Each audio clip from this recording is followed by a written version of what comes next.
Hare Krishna. So today's topic is Madhura vaca, that is fine speech. This is the 6th session of the Sadachar topics, and a very important topic indeed. Yeah. Speech, as I said, is the identity of a person. A person knows you by what you speak and how you speak. So the nectar of devotion, the Bhakti Rasamrita Sindhu, speaks about 64 qualities of Lord Krishna. And of those 64 qualities, 4 qualities are exclusively about the speech of Lord Krishna. Very interestingly, Krishna is called Vividadbhuta Bhashavid. Yeah? Vividadbhuta Bhashavid is, that means he simultaneously knows many languages and also speaks them. Yeah, he speaks like there is a Brajvasi, a gopi. She's speaking to her friend and admiring Krishna's talk. She was so floored that she said, "Oh, Krishna is so amazing. He speaks in Sanskrit to the demigods. He speaks in the Braj Bhasha to the gopis. Yeah, and he speaks in Kashmiri with the pandits. So in this way, he knows many languages. So this is a very attractive feature in a person. Yeah, Vividadbhuta Bhashavid. That is to be able to converse in different languages with different people. Yeah, we see a similar quality also in the Goswamis. Srila Rupa Goswami and Sanatan Goswami, they are the great Vaishnava saints who lived about 500 years ago in the Gaudiya Parampara. Yeah, they are also Vividadbhuta Bhashavid. They knew many languages. They knew Parsi, they knew Arabic, of course, other than Bengali, Sanskrit, many languages they knew. So, the ability to know many languages is a direct indicator of a person's IQ levels. And also being able to converse in such languages also is an indication of their ability to communicate. Just give me a moment.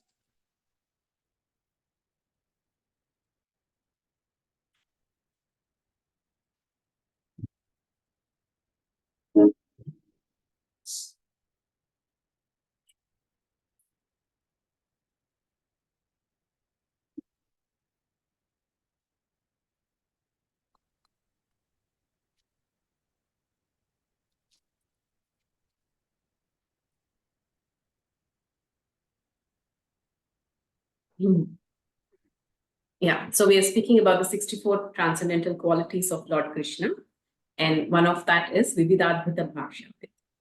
Another qualities of Krishna's speech is that he is Satyavakyaha.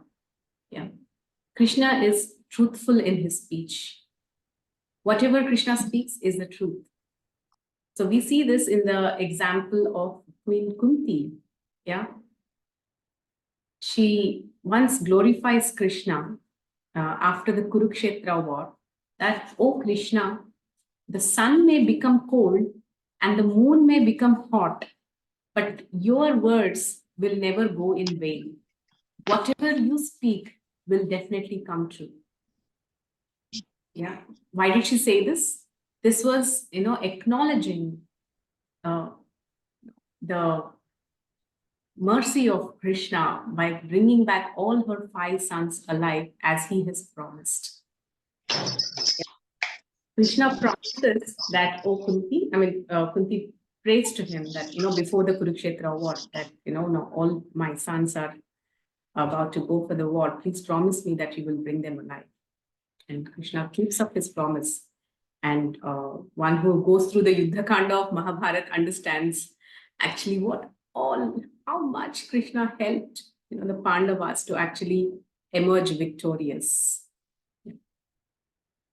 Everybody died in the Kurukshetra war except the Pandavas and 3 other people, Ashwathama, Kritavarma, and Kripacharya. These were the only few people who survived post Kurukshetra. So Queen Kunti, in gratitude, she glorifies Krishna for his Satyavak. Whatever he spoke was indeed true. So we also see this Satyavak of Lord Krishna in the incident of Jarasandha. Yeah? When before the Rajasuya Yagya took place, Lord Krishna along with Arjuna and Bhima, they went to invite Jarasandha for a fight. Yeah. So Jarasandha was one such ruler who did not align with Yudhishthira. Yeah. He wanted to declare his own independence, but nonetheless, he was a demoniac ruler. So in order to combat him, Krishna, along with the Bhima and Arjuna, they go to Jarasandha. So at that time, Krishna, although dressed in a Brahmana, they all dress in the garb of a Brahmana. Why? Because Jarasandha, although violent king, he never denied any alms that are begged by Brahmanas. He had that quality. Yeah. So that was why they all disguised themselves as Brahmanas. But Krishna went as a Brahmana, he begged for fight, he agreed, but the very next moment he told his identity. Yeah, that I am Krishna, the eternal supreme truth. So he's Satyavak, he's truthful. So we also see this, that whatever Krishna promises, he indeed stands by his promise in what he has promised Draupadi, yeah, in the Kamyavan. So after the incident at the Kurusabha, where after the humiliation of Draupadi has taken place, and after the Pandavas were sent to exile, yeah, they have reached the Kamyavan. And at Kamyavan, Draupadi pours out her heart to Krishna. So this was how I have been treated.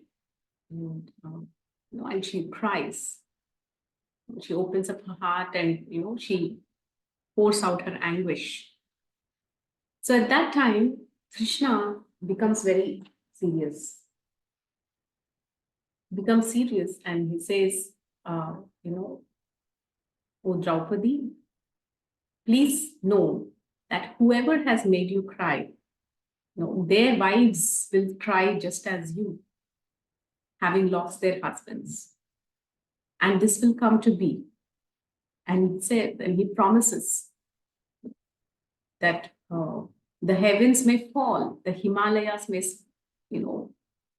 split, the earth may break into pieces. But I promise you this, that I will do you justice. So this is what Krishna promises Draupadi. And once more, actually, after the exile period is over, when the talks about the war were happening, so at that time, due to some reason, Yudhishthira, Bhima also, yeah, Bhima, Arjuna, and Nakula, all of four of them vote for peace.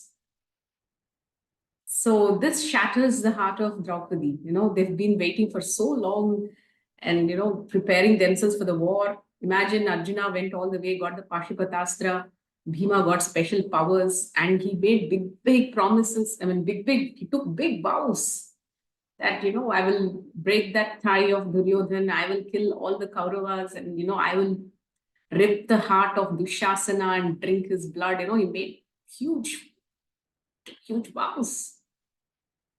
And the same Bhima, he started voting for peace after the exile period was over. So this really, breaks the heart of Draupadi. So at that time, she walks up to Krishna, who's sitting on the throne there at a place called Upaplavya city, which is just beside the Virata. Virata's capital city. Yeah. So she approaches Krishna, and she shows her hair to Krishna. She shows the edges, the splits of her hair. And, she, with tears, she says, "O Keshava, this is the same hair that has been once sanctified by the Avabhrita Snana at the Rajasuya sacrifice. And this is the very same hair that has been handled so roughly by the brutal hands of Dushasana, and because of which they have been snapped." Yeah. And only now you're going as a peace envoy to Hastinapur. Yeah, only you can do justice to me. So when Draupadi says this, Krishna becomes so moved and touched with her tears. So at that time, he again repeats the same promise he has made in Kamyavan. So he says, "Oh Draupadi, please remember, as I have promised you, whoever has made you cry will pay the price." Yeah. Again, he says, same verse is repeated again in this particular Parva of Maha. The heavens may fall, the Himalayas may split. But,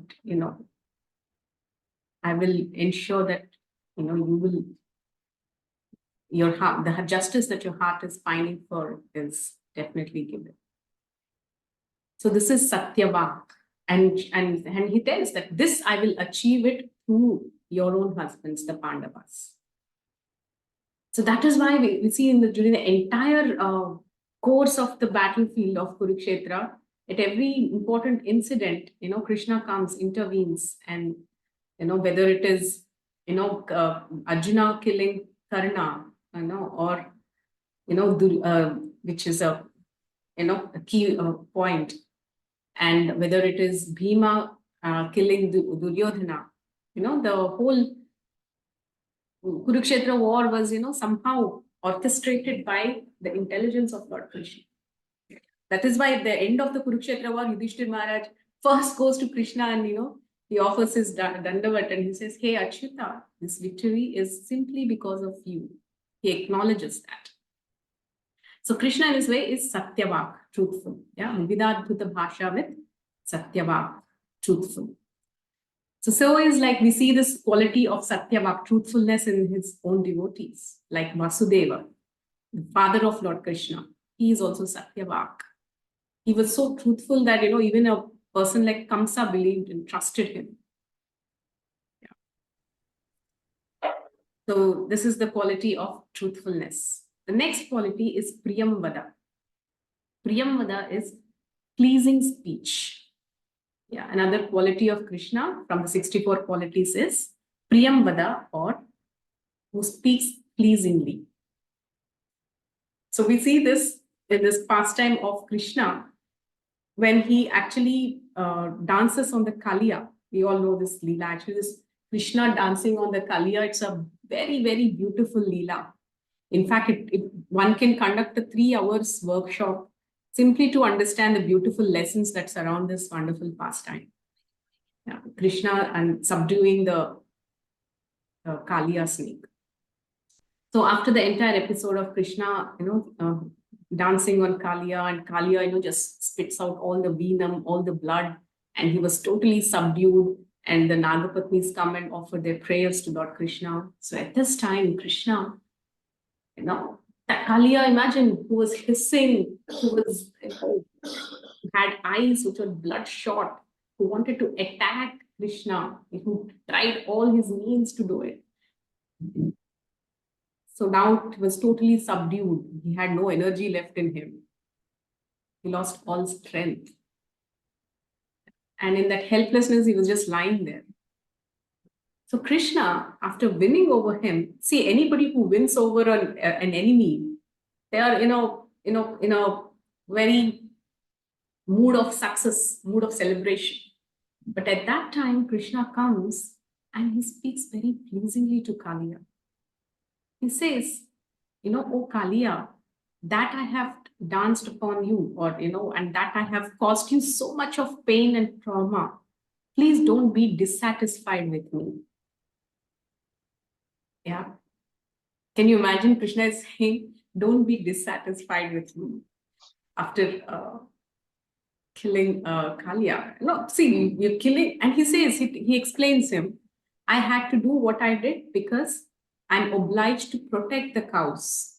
And your venom is poisoning the entire waters of the Yamuna. And drinking this water, the poor cows are dying. Yeah. And to protect the cows is my duty. And these cows are worshipped by even demigods. So I'm obliged, to take action." So in this way, Krishna tells this to Kaliya. So when Kaliya, so Krishna is as such the Supreme Lord, he's a Supreme Controller. And he had his jurisdiction over everything. And what he did was perfect. Under all titles, whatever he did was perfect, completely perfect. And also he said, it's my dharma to protect the cows. Yeah, and he subdued a venomous serpent who tried to attack him and kill him. Even then, Krishna, went back and gave an explanation why he did what he did. So this is pleasing speech. Pleasing speech means to talk in a pleasing manner, even to an enemy. So that is pleasing speech. So generally we think talking pleasingly means, forget enemies. To our own family members, we hardly speak in a pleasing way because of the familiarity we hold. What to speak of somebody, like let's say something went against our will. It first starts with the lifting of an eyebrow. And second, it starts with the shooting of glances.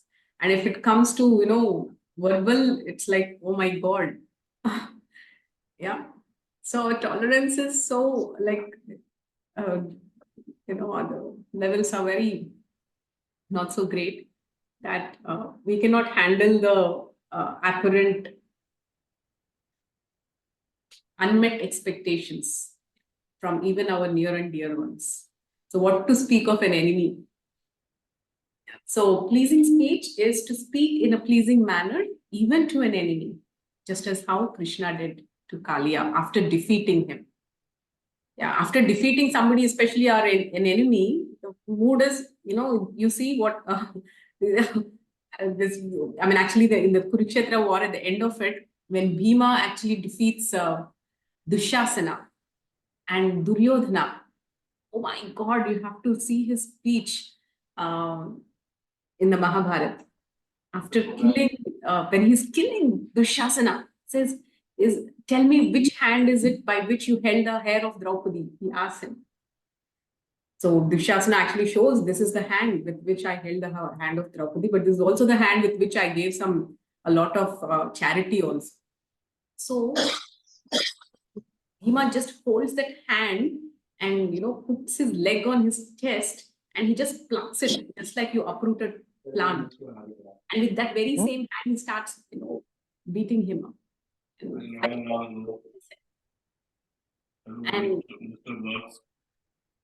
later on, please mute yourself. So, and later on, towards the end, when he kills all the Kauravas, he proclaims to the whole world, behold the fate of all the Kurus, who are today vanquished by the ascetic tapasyas of Draupadi. So, this is how, in the winning moment, the natural response is to tell the enemy, see, it serves you right because of what you have caused me. But Krishna is such a pleasing, he speaks so pleasingly that even after defeating his enemy, even to the enemy, he politely said that, I had to do this. So example of Priyam Vada. Then another quality of the 64 qualities is Vavaduka. Yeah, what is Vavaduka? Eloquence. Krishna is very, very eloquent in his speech.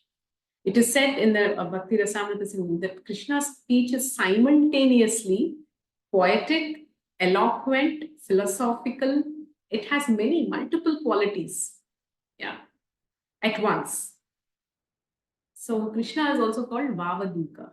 Vavaduka means his speech is very eloquent.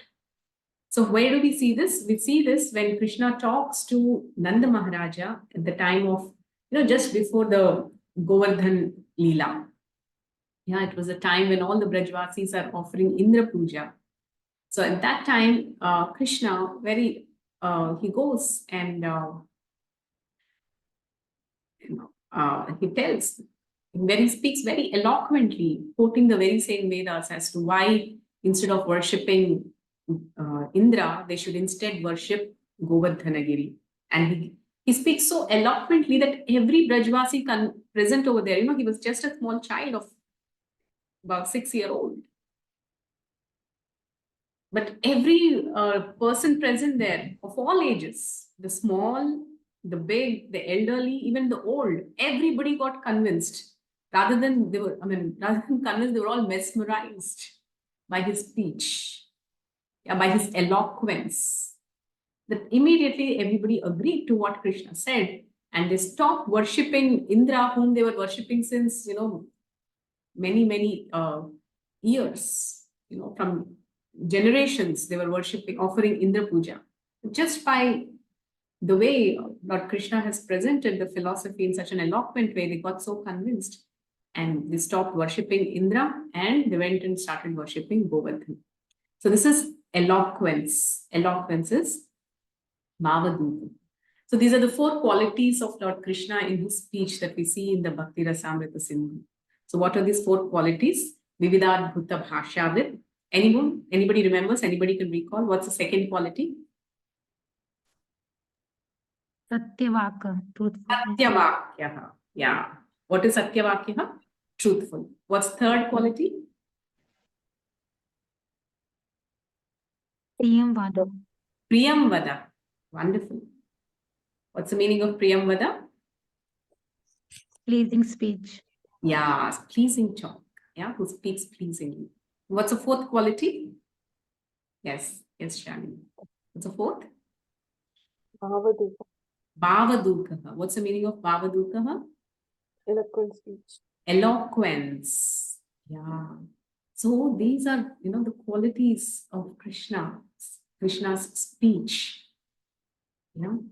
That he is, he knew many languages. He was very truthful in his speech.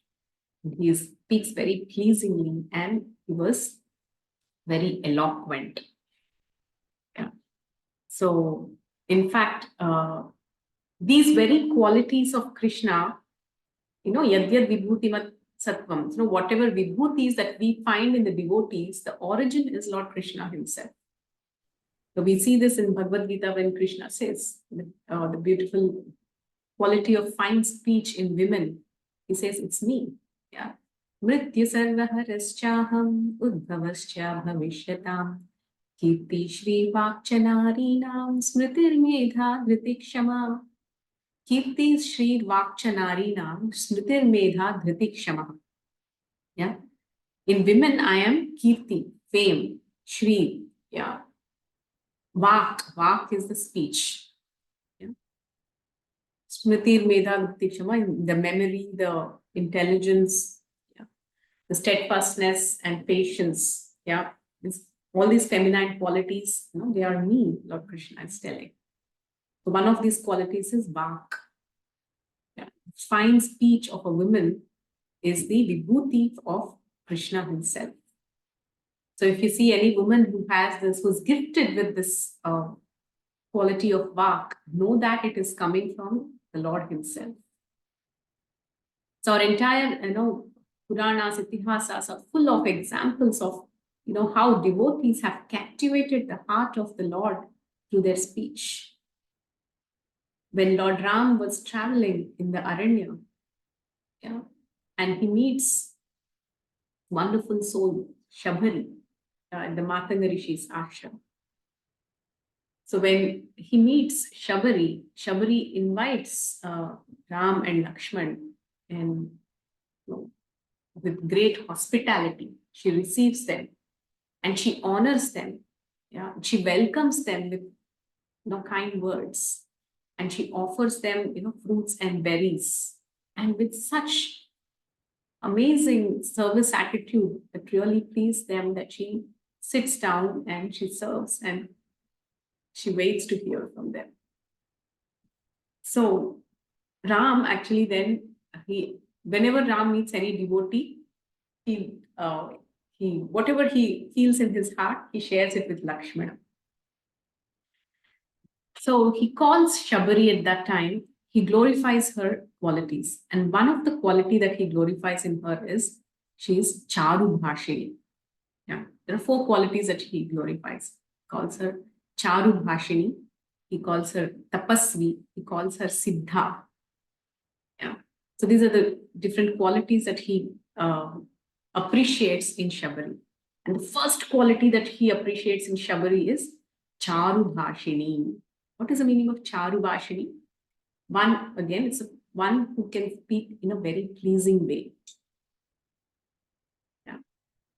So as Shabari welcomes him, and they have a wonderful exchange of talk as some pleasantries. Yeah, and then she says that I have been waiting for you by the instruction of my spiritual master. And you have come today, and this is the joy of my life. And with the mood in which she receives, then thoroughly pleases the heart of Ram. And the first quality that pleased him is her pleasing talk. That's why he calls her Charu Bhashini. The same way when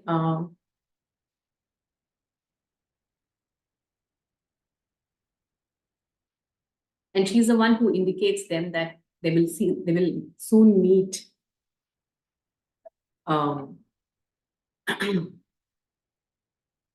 Sugriva, and they will help in meeting, in finding the whereabouts of Mother Sita. In fact, she had some unique mystic potencies. After the entire conversation, she takes kind of a leaf, a huge leaf, which is like a paper. On that, she jots down like a map, and she shows this is how you need to go through the forests of where you are, through the Pampa Sarovar. This is how you have to go to Kishkinda, and there you will meet Sugriva. And he will help you in meeting with, in finding out where Sita is. So in that way, she's also Siddha. She has mastered her finances. Yeah. So in this way, actually, Ram glorifies her for many qualities. But the first quality that he glorifies her is Charu Bhashini, speech. So in that way, after meeting Shabari, and Shabari then ignites a fire within herself, and then she terminates her body and then rejoins her spiritual master in the spiritual abode to continue her services. Yeah, that is the story of Shabari at the Pampa Sarovar, at the Matanda Rishi's ashram. So soon after that, Ram and Lakshman, they travel towards Kishkinda. And there, Sugriva sees Rama and Lakshmana walking up, and he sends Hanuman to find out who these two people are. Are they, apparently they have matted locks of hair, but they're holding bows in their hands. It's very unnatural combination. So Sugriva gets a bit skeptical, and he thinks that maybe these two are somebody who are sent by my brother Bali to fight me. So he tells Hanuman to go and find out who they are. So Hanuman actually, he changes, he dresses himself as an ascetic, and that's how he approaches Ram and Lakshman. So it's a very wonderful meeting in the Kishkinda Kanda of Ramayana. A very beautiful conversation takes place between Ram, Lakshman, and Hanuman. So again, after this whole conversation happens, then Ram recognizes Hanuman, and Hanuman recognizes Ram as his master. And at that time, again, towards the end of this conversation, Ram shares his heart with Lakshmana. And at that time, he specifically glorifies Hanuman. And the first thing he glorifies is his Vak Kaushalya. Yeah. The Vak Kaushalya of Hanuman is what Ram glorifies. That's the very first thing. And he says, Lakshmana, do you see the speech of Hanuman? How perfect it is. It is so perfectly timed, and it is so perfectly spaced. And the way he chooses the perfect vocabulary also is an indication that he has mastered the Atharva Veda. Yeah, and he tells by his speech, by which aspect of speech he has mastered. Ram actually tells which Veda he has mastered. And he tells, oh Lakshmana, see, from his speech, it is so clear that his whatever he speaks is simultaneously succinct, he's eloquent, and non-ambiguous. Yeah, these are the three adjectives he uses to glorify the speech of Hanuman. Yeah, it's succinct, eloquent, and non-ambiguous. Succinct means to the point. It means not one word extra or not one word less. Yeah, eloquent means using the right choice of words. Yeah, that's eloquence. And then what is non-ambiguous? That means there is perfect clarity in what he's speaking. So all this is reflecting in his speech. And and all this is a part of his speech because he has mastered all the Vedas, and that is very clear. So this is how our speech indicates how much knowledge or how much of study we have done. Yeah, whatever is our personal swadhyaya or personal study, how much we have immersed our consciousness in gaining true knowledge, and how much and acquiring wisdom, that reflects very much in our speech. And this is very much understood by a great personality. Especially, I don't know if any of you have this experience when you meet big people. That means very exalted people who are very accomplished. For them, it doesn't take long to understand or recognize. Would you all like to put yourself on mute?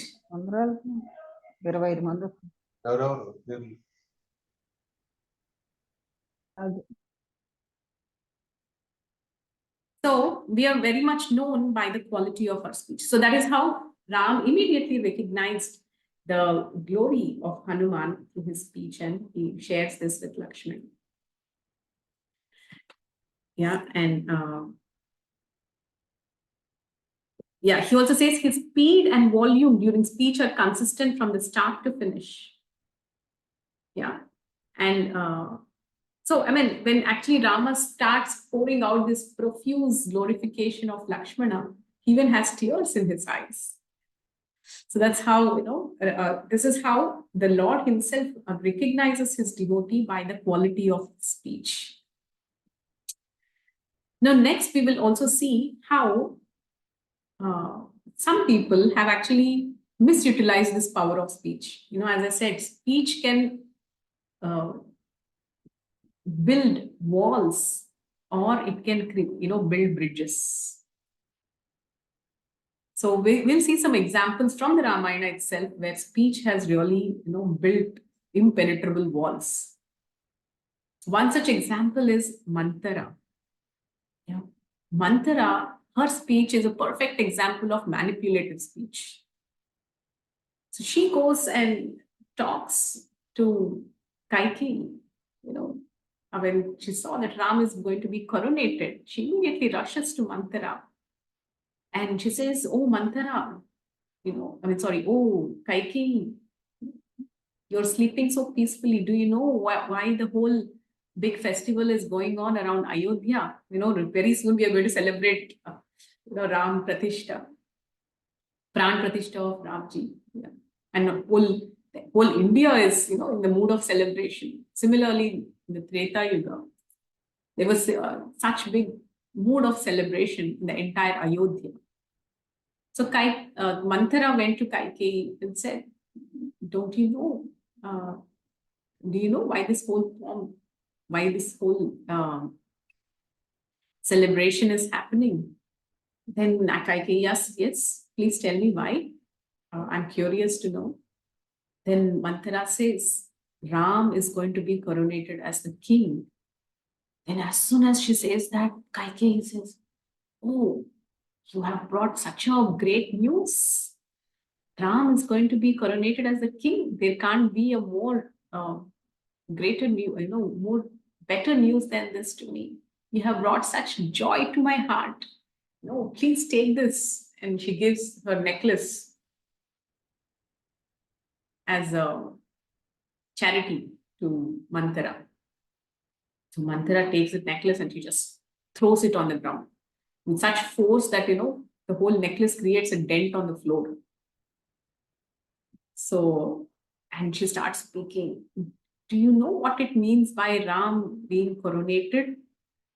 And she starts poisoning her ears. And the way she manipulates Kaikeyi, she exactly knows her weakness and she strikes on that weakness time and again and time and again. The first thing she says is, if Ram is going to be coronated as the king, no, then immediately Kaushalya will become the dearmost queen of Dasharath. You are no longer going to be the favorite. This was her sensitive point. That was what she strikes. And she said, second, you know what? If Ram becomes the king, then you will merely be in, and Kaushalya will become the Rajamata, and you will play a secondary role. And you won't even be able to give charity. See, for a Kshatriya, their honor is in giving charity. So she just strikes that sensitive point of Manthara. She says, you won't be able to give charity. Even if you have to give charity, you have to beg from someone and then give charity. So she exactly strikes that, those sensitive points. And she says, and again, if Ram is going to be coronated as a king, there are some old disputes, old scores that are to be settled between Janak Maharaj and your king and your father. So if Ram becomes a king, till now, those disputes are not settled, but if Ram becomes a king, Janak Maharaj is going to take advantage of that and he will conquer the kingdom and your father is going to die. And not just that, your son Bharat and his subsequent progeny and everybody, they will have to live as slaves. And this way she creates a big picture, with her manipulative mindset. And immediately Kaikeyi's mind changes. So this is how speech can really transform a person. Until then, Kaikeyi was saying, Ram is more dear to me than my own son. And my happiness knows no bounds that today he's going to be crowned as the king of Ayodhya. And she was, giving her the best necklaces. And just took, 5-minute speech of Manthara. Imagine what it did. The whole mindset of Kaikeyi changed. She says, oh, Manthara, you have opened my eyes. Now I see no other well-wisher other than you in front of my eyes. Please guide me. I will do whatever you say. She surrenders to her. Can you imagine what speech can do? How powerful speech is. So Manthara exactly used this manipulative speech. Intelligence at the wrong place, with the wrong motive. The result is a wall. A wall between whom? Kaikeyi and Ram himself. Yeah. So the next, we see another example of this intelligent speech, but it did not create a wall, but it built a bridge. So I think I will end with this. Just give me a moment.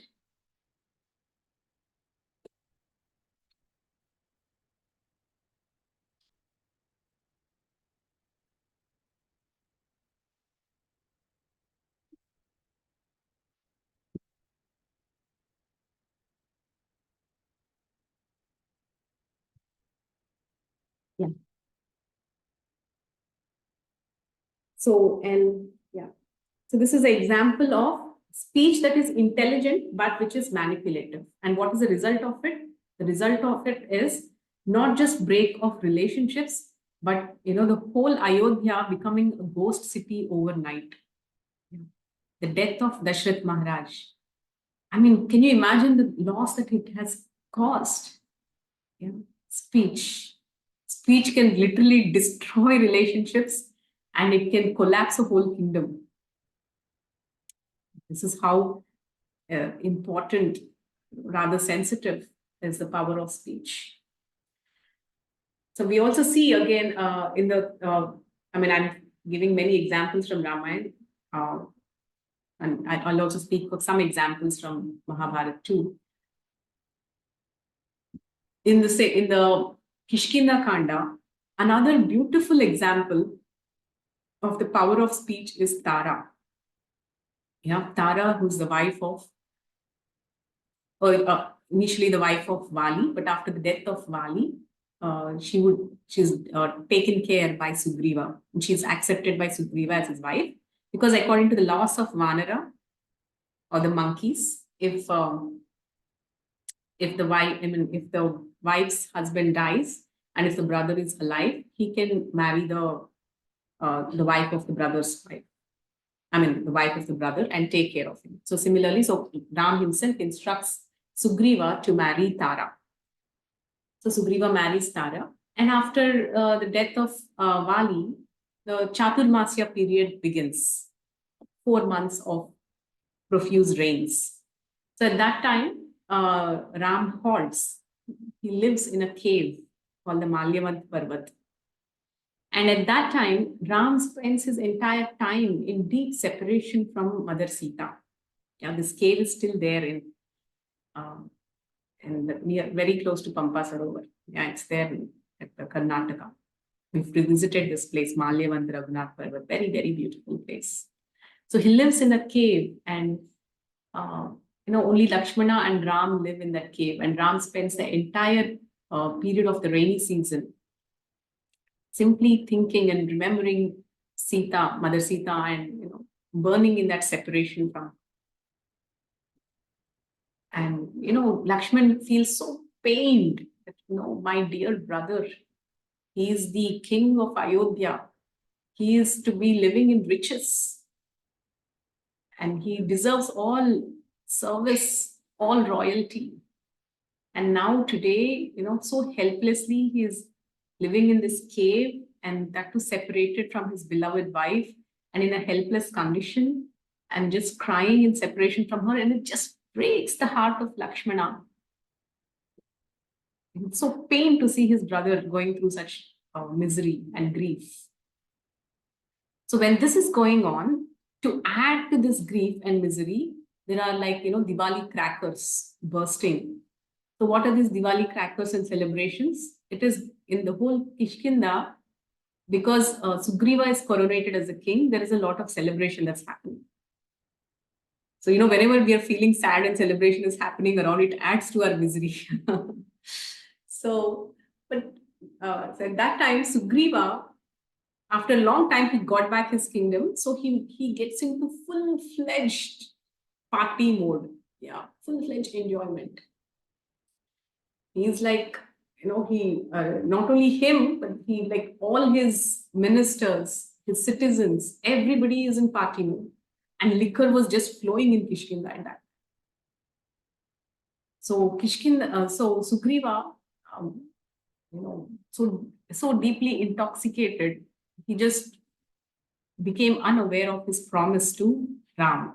What was his promise to Ram? He promises Ram that I will find Mother Sita for you. And Ram promises, I will help you regain your kingdom by killing your brother Vali. So Ram has lived up to his promise. He kept his promise, but Sugriva forgets his promise, and he just indulges in all his pleasures. So at that time, 3 months pass of Chaturmasya. So that time, Hanuman goes once and he alerts Sugriva. Sugriva, what are you doing? He actually enters into his private chamber straight. And Sugriva, with half drunk eyes, he sees who is it. And at that time, it's Hanuman who walks in. And he reprimands Sugriva. How could you forget? Do you know who is Ram? If he wants, he can get Mother Sita by his mere sankalpa. He can split open the earth, and he is the chief of all the gods. But he has given you this task of finding Mother Sita, and you're neglecting your promise.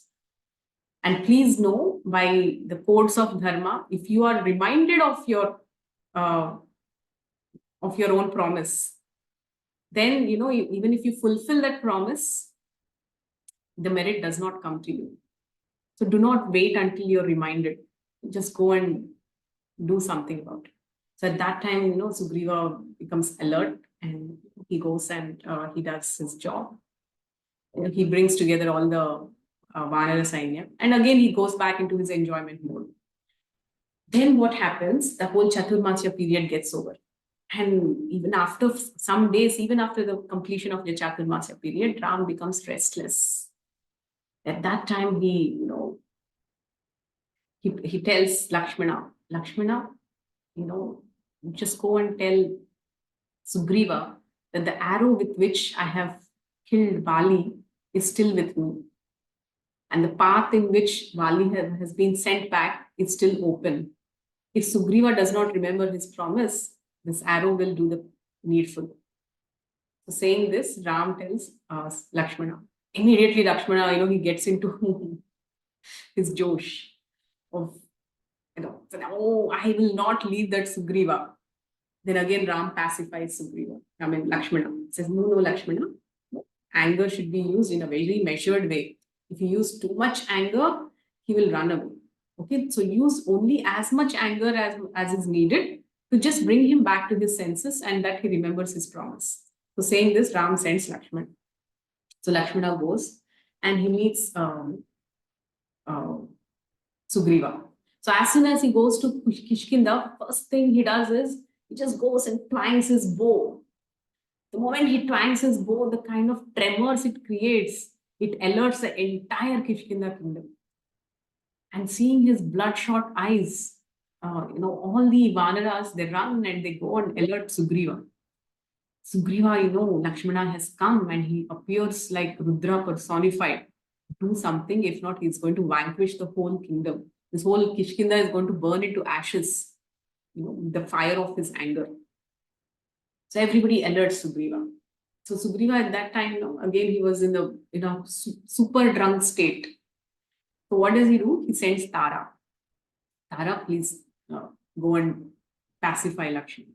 So this is when, Tara, she goes to Lakshmana and speaks so intelligently that Lakshmana, who actually came in with so much anger, Lakshmana is first of all known for his anger, especially whenever things go against his brother. He was a person who doesn't even forgive Bharata. Yeah, he tells, I will actually wage a war against Bharata. That much of anger Lakshmana has. And just imagine now he is with Sugriva. His own brother is angry with Sugriva. So to handle Lakshmana's anger at that time, it requires something very, very unusual.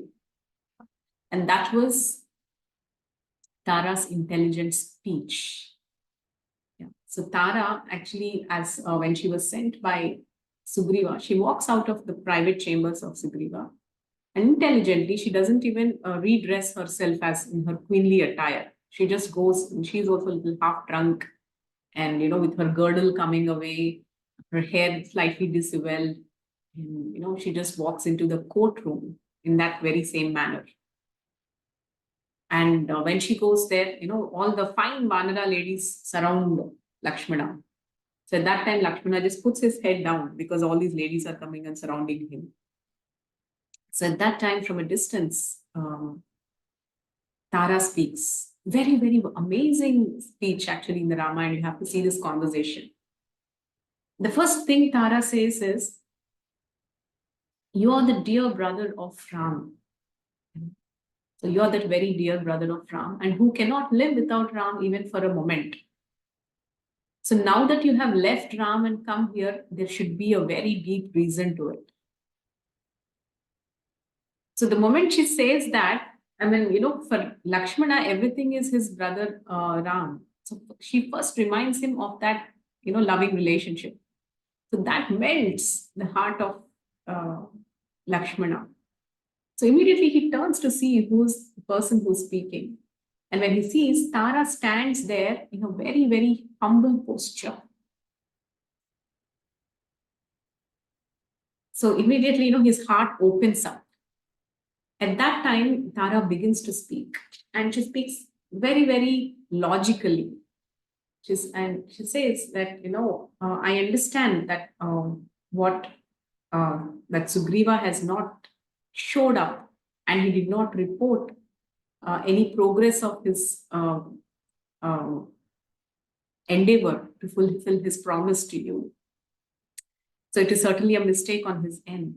But she begins to say, please understand that, he has regained his kingdom after a long time, and so he's in a mood of celebration. And the time factor acts in different way for different people. For those who are in a state of misery and grief, the time actually expands. That is, even 2 minutes looks like 2 years. Their time just drags. But for a person who is in the mood of enjoyment, even years roll by in a jiffy. And she says that's what happened with Sugriva.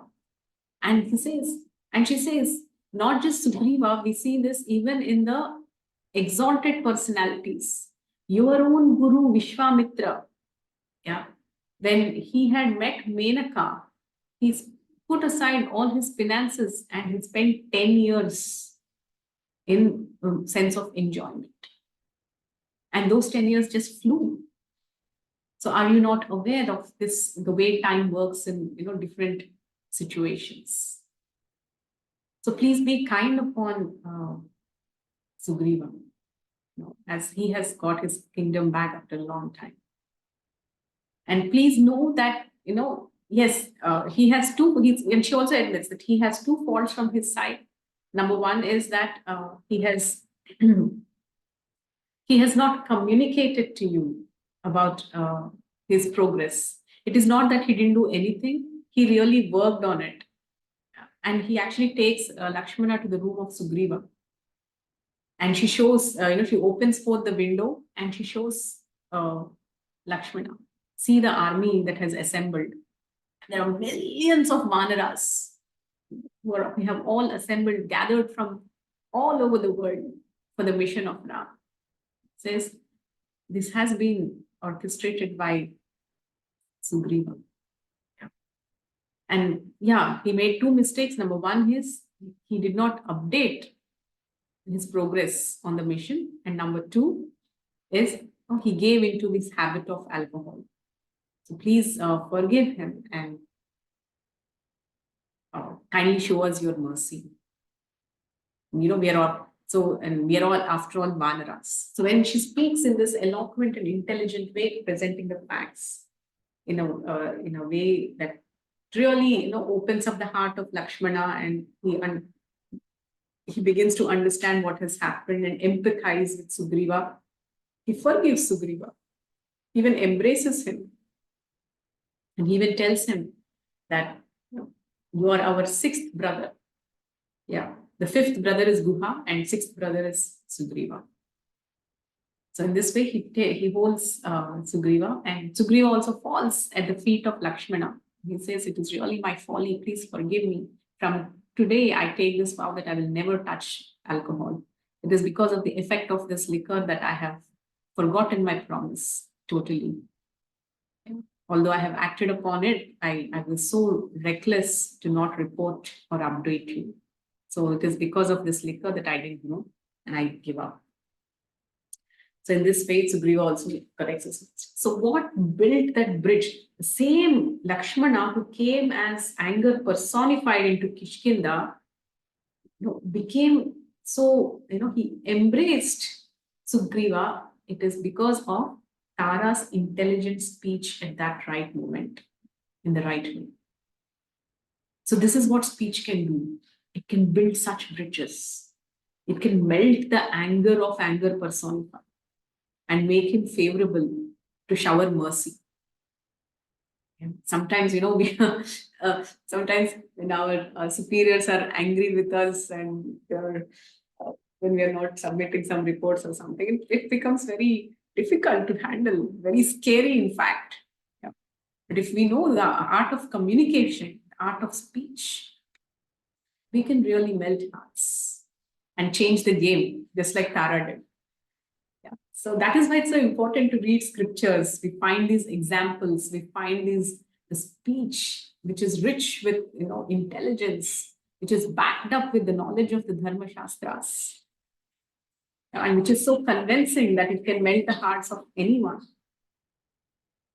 Yeah, so whole scriptures, like today I have given you examples, and we see the whole scriptures are such examples. Like we see the speech of Vidura, how he transforms the heart of Dhritarashtra, whom nobody could change. Imagine, he saw the Vishwarupa of Lord Krishna with his own, with the vision that he has been given. He's seen Lord Krishna's true form. Still, that did not change his heart. But what changed his heart is Vidura's speech. So these are examples of, what speech can do, how they can build bridges. And we have, scriptures are full of examples where speech has destroyed relationships. I have given one example, Mantara. Another example we find in Bhagavatam, Suruchi. Yeah, Suruchi, who is Suruchi? Anybody knows? The mother of Dhruva Maharaj. Yeah. So when Dhruva Maharaj wanted to sit on the lap of his father Uttanapad, Suruchi actually pulls him out of the lap and says, she speaks such painful words. She says, if you have to sit on the lap of your father, you will have to take birth from my womb. If not, you have no qualification whatsoever to sit on the lap of his father. Such painful words, they'll hit like daggers in the innocent heart of a small 5-year-old boy. He leaves the palace hissing like a snake, with tears, just jutting out like streams. This is an example of, speech which has shattered and the heart of a small little boy. And when he goes to his mother, Suniti, what was her speech? The first thing she says, looking at him, she understands what has happened. The first thing she says is, do not wish ill for those who have hurt you. Immediately she removes that, vengeance from his heart through her speech. Do not wish ill for those who have hurt you. And she says, if there is justice that you want, only one person can do it. And he is Lord Vishnu. And you will get that in the forest. So that's how Dhruva was directed towards the Lord, through the speech of Suniti. See, this whole thing, everything is happening through speech. Speech can break hearts, speech can mend hearts, speech can direct one to the supreme goal of a person. So that is why we have to be very, very careful with our speech and with our words. In actually today's management and psychology circles, one of the most talked about principles is non-violent communication, NVC. Yeah, using this, and there are many books printed on this, NVC, non-violent communication with your colleagues, with your spouses, and with your children. How we talk in a way that communicates our intention, but that does not cause violence to them. This is a very, very important art to learn and master. Yeah. So words have a lot of power. So we should be very careful when we use them. So I will end the session here. So today I will just summarize what I have spoken. I have spoken about the topic Madhura vaca, or fine speech. We have tried to understand the beautiful speech in the light of the qualities of Lord Krishna himself, the nectar of devotion, Vividadbhuta Bhasha with Satyavak. Yeah, we have learned about his Priyamvada and also Bhavaduka. Yeah, the 4 qualities of Krishna's speech as per nectar of devotion. And then we have seen how in the Bhagavad Gita, Krishna tells the fine speech in a woman is my own vibhuti. Yeah, Kirti Shri Vakchananya. Then we have seen many different examples in the Ramayana of how the Lord is so pleased with the quality of speech in his devotees. What are the 2 examples that I have given? Whose speech Lord Ram was pleased by? Shabari Mataji. Shabari and Hanuman. Hanumanji. What did he address Shabari as? Charubhashini. Charubashini. And Hanuman? उन्होंने मतलब चारों पेड़ को वो कर लिया था, कंठस्थ कर लिया है। He gave a term, Vak Kaushalya. Yeah, he addressed Hanuman as Vak Kaushalya. Okay. Then I have also spoke about how in the same Ramayana, speech of a woman actually, collapsed the whole city of Ayodhya. Yeah, that is Mantara. And the speech of another woman, whose intelligence has built bridges. That is the speech of Tara. Yeah, and we have also seen how, in the speech of Suruchi and Suniti, how Suruchi's speech broke the heart of Dhruva, and how the speech of Suniti mended the heart and directed him towards the Lord. Okay, so I will end with this. There is much more to it, but I mean, it's already 1.5 hours. 1 hour, 10 minutes. I will end the session. Any questions?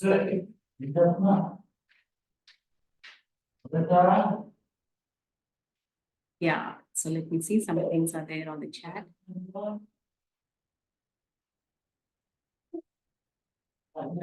It's easy. Yeah, I'll just take a couple of questions. It's easy when we are in between. Okay, before that, there are some more. Okay, yes, non-violent communication. Yes, Sridevi Garu has sent us this file. Yes, yeah. It's a very nice book. I've read this. Yes, thanks.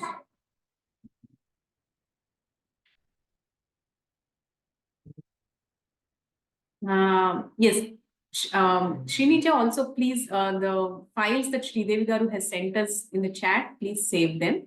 We will also go through them. Okay, as you said, it's easy when we are in between friends whom we like, but when it's with our enemies or in family quarrels, how can we deal in a way it doesn't break relationships and not agitating others? Okay. Okay, good question, Shrivija. Very practical question that she asked. That how do we speak in a way that it doesn't break relationships, especially when we are amidst people who really know how to really scratch our bad side? Yeah, it is said that in the dynamics of relationships that every person has a good side and a bad side. Yeah, but an intelligent person does not unnecessarily scratch that bad side. Yeah, ultimately a relationship is good when each of your relationship is bringing out the best of you. Yeah, it takes a lot of intelligence actually to make with it. How relationships work when both the partners are committed to bringing out the best in them. So the other extreme is when some relationships bring out the worst of us, especially when we are deprived of our space. Yeah, many times this mother-in-law and daughter-in-law issues comes up. Yeah, most of the times the reason is lack of space, one's own space. Yeah, and that brings out the worst in a person. Sometimes a person even thinks, is this who I really am? Am I so bad? Yeah. So this happens only with our very, very near and dear people. Yeah. Because they exactly know what hits our ego and they strike exactly there. So then in such cases, how we should talk, how we should deal in a way that, it does not break the relationships. It is at such times, it is better to maintain silence. Yeah. When we are unable, when people not buy our advices, when they're not respecting our opinions, when people are not ready to listen to us, it is best to remain silent rather than speak and agitate. In the Bhagavad Gita, Krishna speaks about what is the austerity of speech. Anudvegakaram vakyam satyam priyam hitam chay swadhyayabhyasanam chaiva mangmayam tapa uchyate Anudvega karam vacham.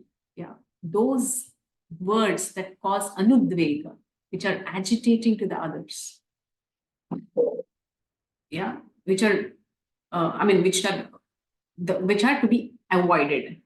So that is called anudvega. Udvega is that which causes agitation. Anudvega means that does not agitate others. Yeah, that is the austerity of speech. So whatever we speak, that should not agitate others. That is the austerity of speech we should do for our own self. Yeah. And so when we do that, and so then the next question is, when we are in the amidst people who actually purposefully have udvega karavacha, that means who speak particularly to agitate us. Sometimes we due to our karmas, we tend to be in situations where people poke us with their words. So what to do in such situation? If they are our superiors, we have to tolerate. Yeah, and speak at the right time. Yeah. And then another, one more golden principle here is, do not ascribe intention to what is spoken intention. Sometimes our elders or our superiors, they speak words which are maybe hurtful. And they speak some hyperboles, especially when they're angry or when they are under some stress. So such words which are spoken under stress, we should not take them very seriously and especially literally. Yeah. Sometimes they say, what is the use of you living if you have failed your exam? We should not take that literally. They're just saying that out of stress. Yes, it has hurt us, it has pained us, but you should not think that, so that means this person does not want me to live. No, that's not the conclusion that you're supposed to draw from that. So it is said, do not ascribe intention to what is spoken intention. Yeah, the words may be very hurtful and painful, but the intention is not that, that person really wants you to die. It's just that they're very frustrated and they have their own tensions, which we may not be able to understand. And they spoke something. Yes, it has hurt, feel the pain, but forgive. Do not ascribe that intention. This person intends to really, see me die. No. Our elders, our well-wishers, our teachers never wish anything so bad. Okay, so these are some golden principles that you can keep in mind. You will be able to pass through these difficult situations and difficult relationships. Number one is, do not ascribe intention to what is spoken intention. And second is, do not speak when your words are not valued or not heard. Wait for your turn. Wait for the right time when you are heard. Speak at the right time. Then you will be able to strike the right chord. And then whatever you want to say, that will be accepted. Yes. So, and also, if you're seeing Vangmayan Tapa, one of the way of getting better speech is Swadhyaya. That is, when you're regularly reading scriptures, then you gain a fineness in your speech, because there will be a fine-tuning of your thoughts and mindsets. So whatever is in your thoughts, that will be your speech. So Swadhyaya Abhyasanam also is Vangmayam Tapa. It's a tapasya of speech, is to do your Swadhyaya. Okay, so it's a practice. So one has to regularly be practicing these things. Okay, any other questions? Hey Krishna Mataji, my question is, you said Mataji, Anudvega Karam Vakyam. Sometimes some people, if we say in a pleasing manner, they do not listen. Only if we speak harsh, only then they will listen. And sometimes agitating speech only benefits other person to be silent so that it is good for them. In such cases, how to maintain the fine speech? So yeah, it's a very good question. So you're speaking about, there is Anudvega Karam Vacham, Satyam Priya Hitam. So one of the austerities of speech is Hitam. It should be beneficial for the other person. So now your question is, sometimes it is beneficial only when you speak harshly. So in such cases, what should we do? So there are two things. When you're convinced totally that it is beneficial for the other person that I speak in pungent words, then you might do it as a service. For example, for a superior, sometimes the vaca should be in a way that it will agitate a person. So when you're thoroughly convinced that, this is what is going to do good to that person, then, yes, we should use that, cutting speech. Like, for example, when when Ram for the first time faces Ravana on the battlefield, he uses such harsh words. He said, you have entered into the Parnasala just like a dog enters the kitchen when the master is not there to take away the food and eat in the absence of the master. He calls him a dog, Ram. So, I mean, it depends on the situation and depends on what role you're playing. Obviously, on the battlefield, you don't expect a Madhura, vaca, fine speech. It doesn't work only. So fine speech is meant to be used at the right time for the right purpose. So what's more important is the right speech. Yeah. And one more thing is, sometimes in the name of being harsh, it should not affect our consciousness. Yeah, sometimes, when we use very harsh speech, we give into anger. Yeah, we get into a mode of anger. And it is said that when you become angry, it actually pollutes your whole body and mind. And anger is such pollution. And sometimes in that anger, we use words that might even break the relationship when we don't use the measured doses. So we should be able to discriminate, and we should use very measured doses of even chastisement if we have to chastise somebody. That's what, Ram actually alerted Lakshmana there. Lakshmana got fully furious. He was about to attack Sugriva and in fact even end his life. But Ram stopped him. It says anger, when it is used too much, it will repel the person and that person will totally withdraw. But when it is used in the right measure, it can actually transform a person. So we should be very clear about our motives. And we should ourselves be a very balanced person. So when we are balanced and when we are clear about our motivation, our chastisement will bring a transformation in the person. Yeah. So on the other hand, if our chastisement has made the person withdrawn, we should understand that, we have lost the balance. Okay, so keeping the intention clear, using very measured words, and also giving after the chastisement, like how, Krishna went back to Kaliya and he explained himself, that don't be dissatisfied with me.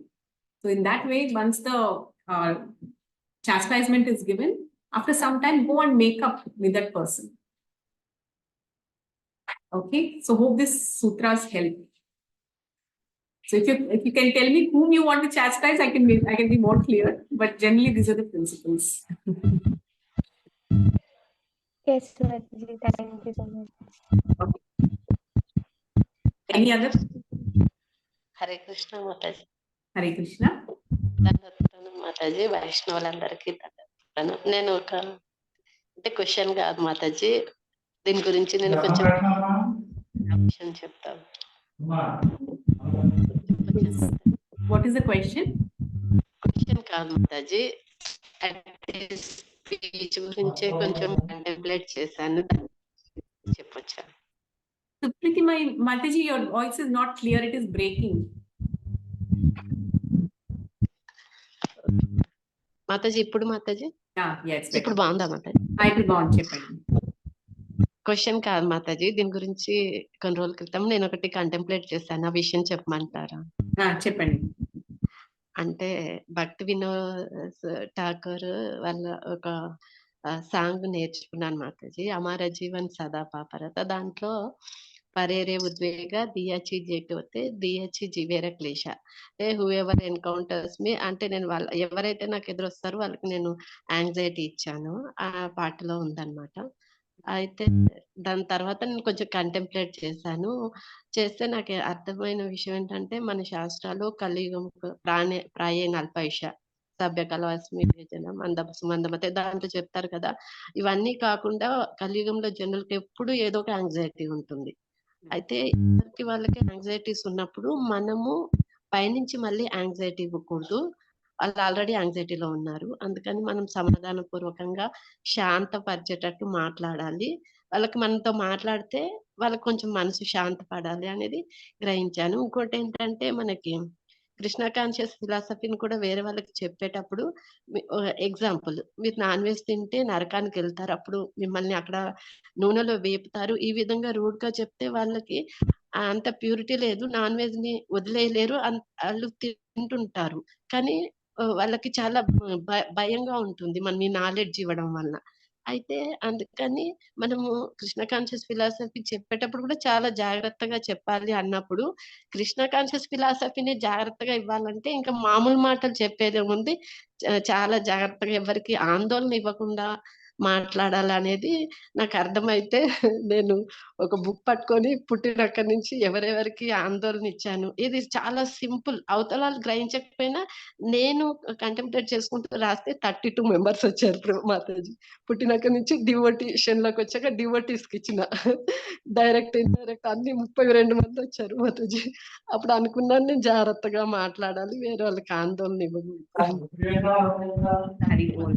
Such a wonderful homework we have done, Madhuri. Very inspiring to maintain a journal. So it is very nice. I mean, such a contemplative practice is something that will make us absorb these qualities.